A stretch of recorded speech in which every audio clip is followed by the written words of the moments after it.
আর আর মিষ্টি কত, আরে এক গ্লাস খাইলে পানটা জুড়ে যায়।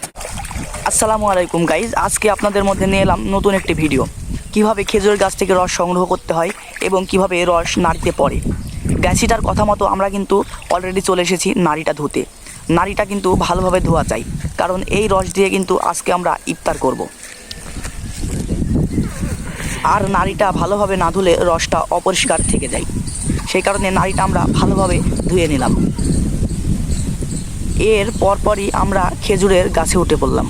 দেখুন কেমন করে তত্তর করে গাছে উঠে পড়লাম। শুধু গাছে উঠলেই কিন্তু হবে না, নাড়িটাও কিন্তু ভালোভাবে বাঁধানো চাই। ভালোভাবে নাড়িটা না বাঁধালে নাড়িটা পড়ে যেতে পারে বা ছিঁড়ে যেতে পারে। এরপর পরে আমরা নেমে পড়লাম। নামার কিছুক্ষণ পর আবার উঠে দেখলাম কিভাবে রস নাড়িতে পড়ছে এবং আপনাদেরকে দেখালাম। এর 1-8 ঘন্টা পর আবার উঠে দেখব কতখানি রস হলো। আর আরেকটা কথা আপনাদেরকে বলা হয়নি, ইফতারের সময় কিন্তু আর অল্প কিছুক্ষণ ছিল, সেই কারণে আমরা আর একটা গাছে নাড়ি পাততে বাধ্য হলাম। যেহেতু আমরা অনেক কয়জন আছি, এক গাছের রস দিয়ে আমাদের ইফতার হবে না। এটা আপনাদেরকে ভিডিওর মাঝে আমরা দেখিয়ে দিলাম। এই গাছেও কিন্তু অনেক রস পড়ে, দেখুন রস দেখা যাচ্ছে না, কিন্তু নাড়ির টোপে টোপে কিন্তু পড়ে যাচ্ছে নাড়ির সাথে ফাতারি ঠেকে থাকার কারণে। 2 গাছের রসই কিন্তু আপনাদেরকে ভিডিও শেষে দেখা হবে, আপনারা ভিডিওটা শেষ পর্যন্ত দেখতে থাকুন।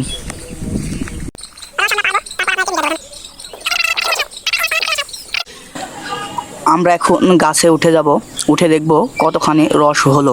আপনারা ভিডিওটা শেষ পর্যন্ত দেখতে থাকুন। এখন নাড়িটা সঠিকভাবে খুলব, সঠিকভাবে না খুললে রস পড়ে যেতে পারে।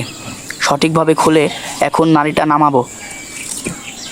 দেখুন ঠিক কতখানি রস আমরা পেয়েছি। যেহেতু অল্প সময় ছিল, 1 ঘন্টার মতো, এই 1 ঘন্টার মতো আমরা 2 গাছেই পেতেছিলাম। দেখি এই গাছে কতখানি পাওয়া যায়। এই গাছে খুবই অল্প রস, কারণ এই গাছে শেষে পেতেছি। অল্প সময়, মিনিট 5 হচ্ছে, এখন ইফতারের সময় হয়েছে, আমরা সেই কারণে সব রস ঢেলে দিলাম। ফাইনালি এতখানি রস হলো। সবাই সাবস্ক্রাইব বা ফলো করে আমার সাথে থাকবেন। ধন্যবাদ।